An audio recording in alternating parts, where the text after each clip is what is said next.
Alain Michel Serretti, je suis le président de l'association Le Lien, qui œuvre historiquement sur les infections nosocomiales, mais qui regarde avec France Assos Santé, dont j'ai été le premier président jusqu'au mois de juin dernier, regarde de façon transversale les sujets de qualité et d'expérience patient.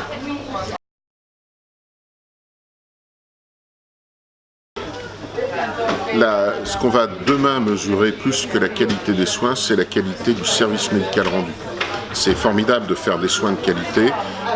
Vous me posez une prothèse de hanche comme il faut, mais si moi je remarche jamais parce que derrière la rééducation se fait pas et que finalement j'ai pas été bien briefé et qu'on m'a pas expliqué, et ben tout ça va faire que la promesse du soin ne sera pas au rendez-vous. Et cette promesse de soin qui n'est pas au rendez-vous, est-ce que du coup on peut considérer que le soin est de qualité? La réponse est non. Et donc on peut produire un soin de qualité avec un résultat médical décevant. Alors évidemment, pour faire ça, il faut le regarder à la lumière de la situation du patient. C'est pas pareil de poser une prothèse de hanche chez un monsieur de 85 ans diabétique que chez un accident scooter chez un gamin de 25 ans. Il faut le regarder au regard du patient et de son état antérieur et de sa situation globale, mais c'est vers ça qu'il faut aller et c'est vers ça que l'ensemble des pays de l'OCDE ont décidé d'aller. Il y a même un programme international qui s'appelle Paris, comme la ville, Patient Reporting Indicator Survey, qui considère qu'il faut des indicateurs de retour à la vie, et on va donc poser des questions aussi bêtes que sur une prothèse de hanche, par exemple 2 mois après la prothèse. Est-ce que vous pouvez marcher plus de 100 mètres? Est-ce que vous pouvez monter plus d'un étage? Est-ce que vous pouvez marcher sur des pavés? Eh bien, ces questions-là qui comptent pour le patient, parce que c'est précisément la raison pour laquelle il s'est fait poser une prothèse de hanche, c'est pour remarcher, c'est pour monter les marches et être autonome, eh bien, il va y répondre. Et l'ensemble des patients à qui on aura posé une prothèse vont y répondre de la même façon. On va comparer les patients entre eux de façon de façon homogène.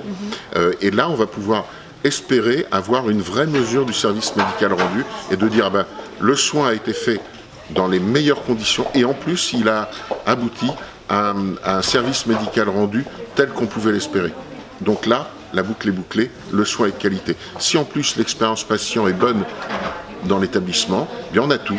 On a un patient heureux de son séjour hospitalier, on a un patient heureux de sa reprise et de sa rééducation, avec la haute autorité de santé qui a fait l'audit des pratiques et qui dit cette prothèse de hanche, elle a été posée exactement comme il fallait.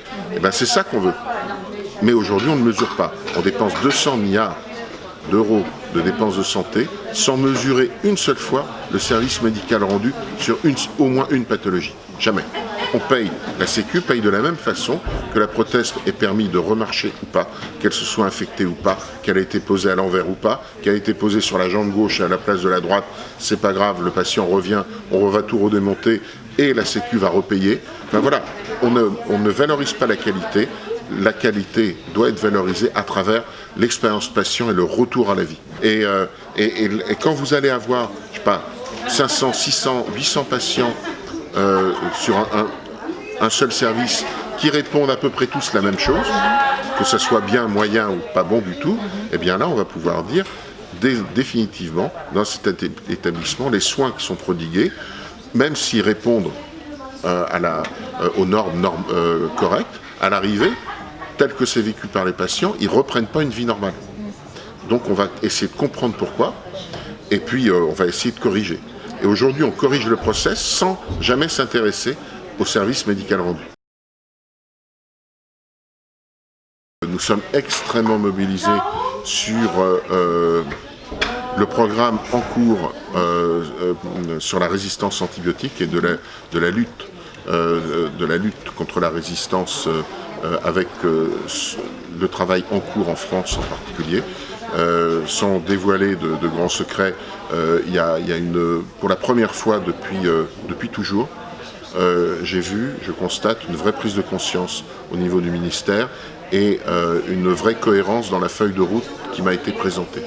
Et donc le ministère a besoin des associations de patients sur ces grandes campagnes et nous avons décidé de répondre présent.